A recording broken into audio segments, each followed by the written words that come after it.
Hello, Section 3. Welcome to the last session of Managing People in Organisations.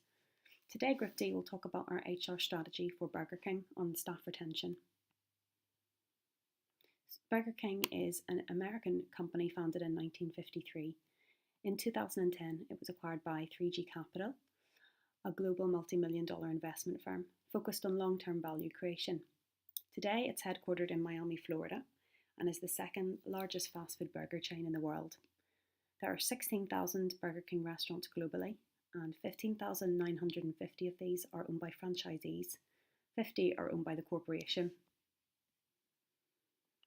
So Burger King vision statement is to be the most profitable quick service restaurant through a strong franchise system and great people serving the best burgers in the world.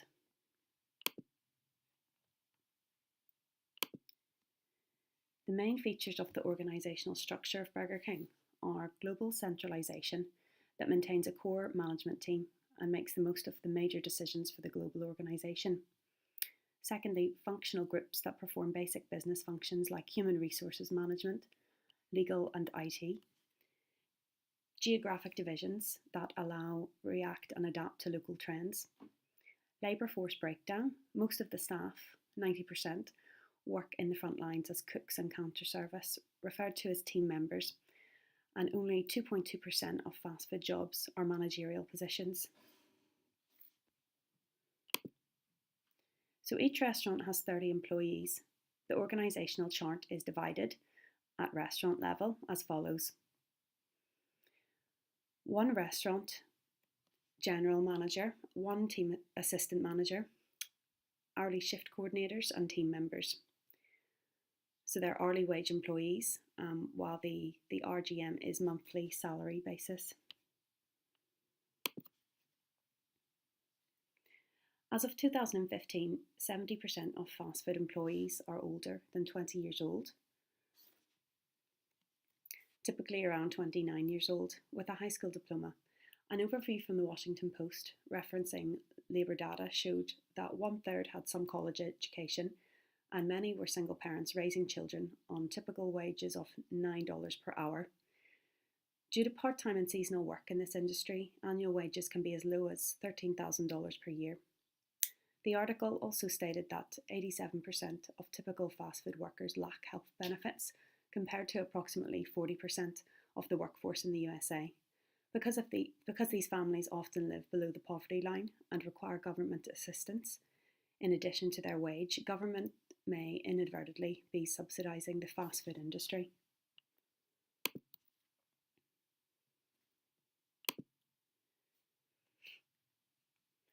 So the fast food industry has one of the highest turnover percentages of any industry worldwide.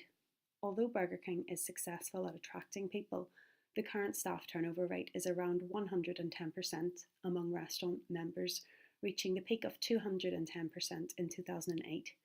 Therefore, we have decided to focus our HR strategy on people retention. One of the main catalysts of the high turnover are the low wages, with workers continually focused on searching for new opportunities.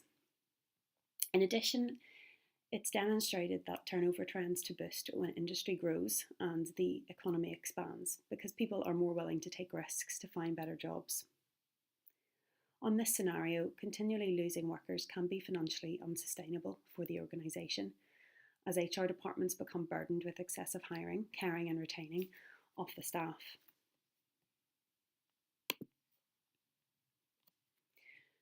The qualitative impacts described here are another reason why keeping employees is essential and part of the success and sustainability of a company.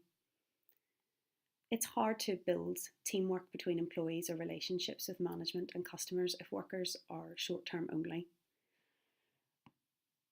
The employee must complete a learning process that can take some months to reach the level of productivity of an experienced employee.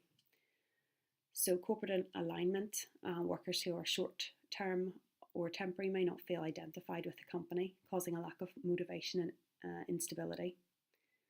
We have other quality impacts of decrease in quality of customer service and reduction of sales due to less productivity and engagement because of the constant changes of employees.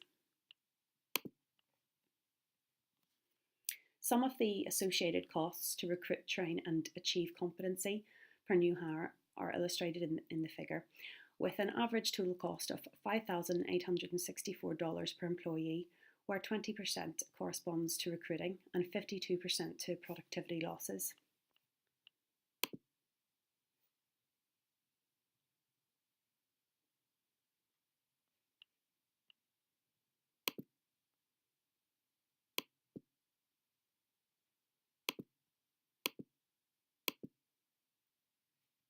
So employers will need to spend the equivalent of 3 to 6 months off employee's salary in order to find and train their replacement.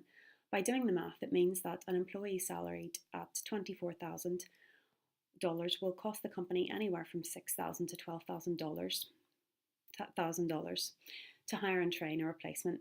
Some more conservative studies, like the one conducted by the Centre for American Progress, cites that the cost of losing an employee can cost anywhere from 16% of their hourly salary. Repeating the math, this time the loss incurred will be nearly $4,000.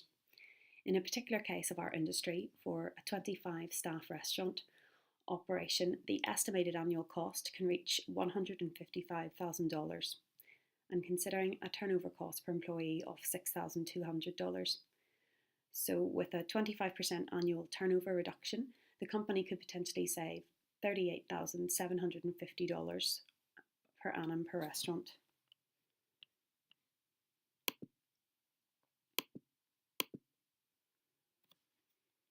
So we have identified 3 alternatives for our HR strategy to reduce turnover rates. So firstly, brand affinity. How do you get employees to become your best Salesforce team and promote a connection with the Burger King brand? Internal brand management and alignment between the external marketing and the employees' experiences are key. So our first initiative would be Roundtable Discussion Group, allowing team members to connect with Burger King leadership team on a monthly basis in a restaurant support centre as a basis to share feedback and discuss initiatives and ideas.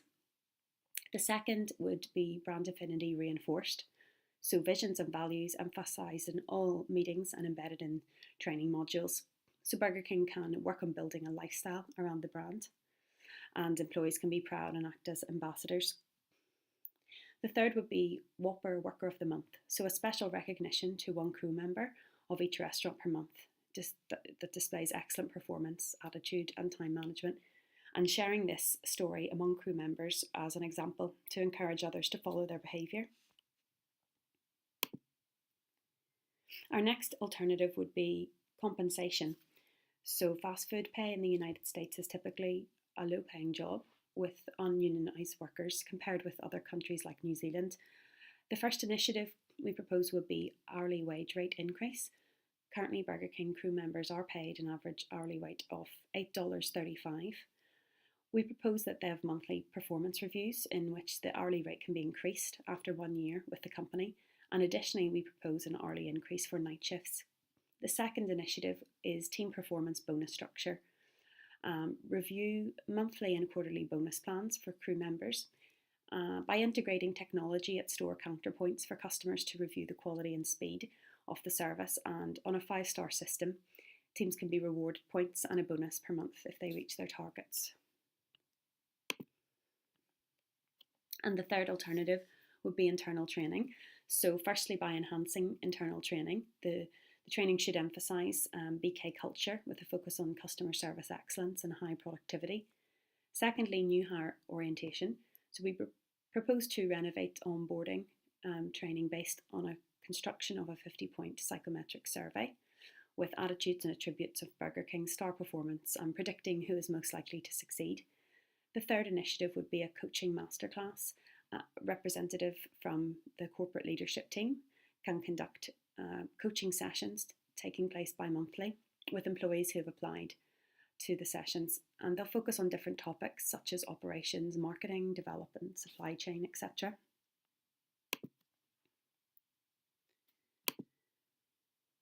So moving on to our selected strategy, we have chosen career development.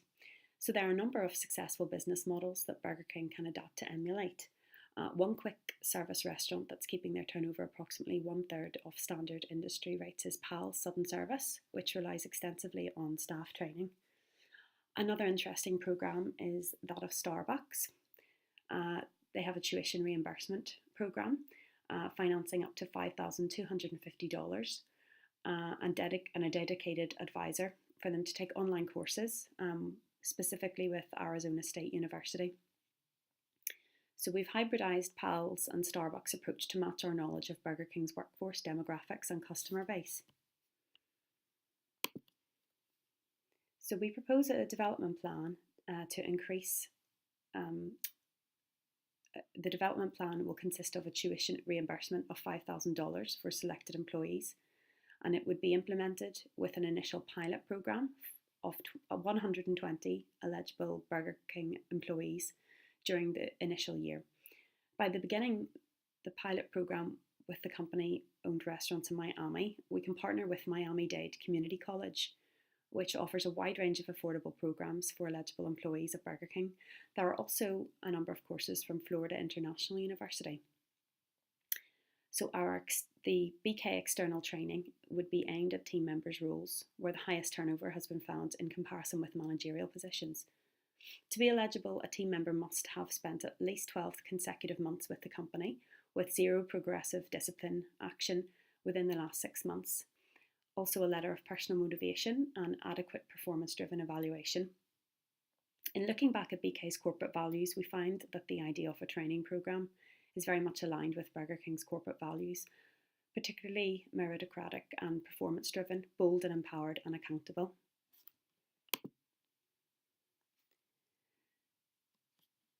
Part of a successful change management strategy involves effective communication and engagement with staff to make sure that change is moving in the correct direction. So in our implementation plan, we'll survey and interview staff on key questions related to turnover to make sure that the training incentives and organisational change will have the desired impact. Our schedule to implement the plan will consist of the stages trial, engagement, pre and post analysis, presentation of business case to the leadership team, promotion of the programme internally and externally. We'll measure the impact through retentions rates biannually and employees' performance evaluation bi-monthly.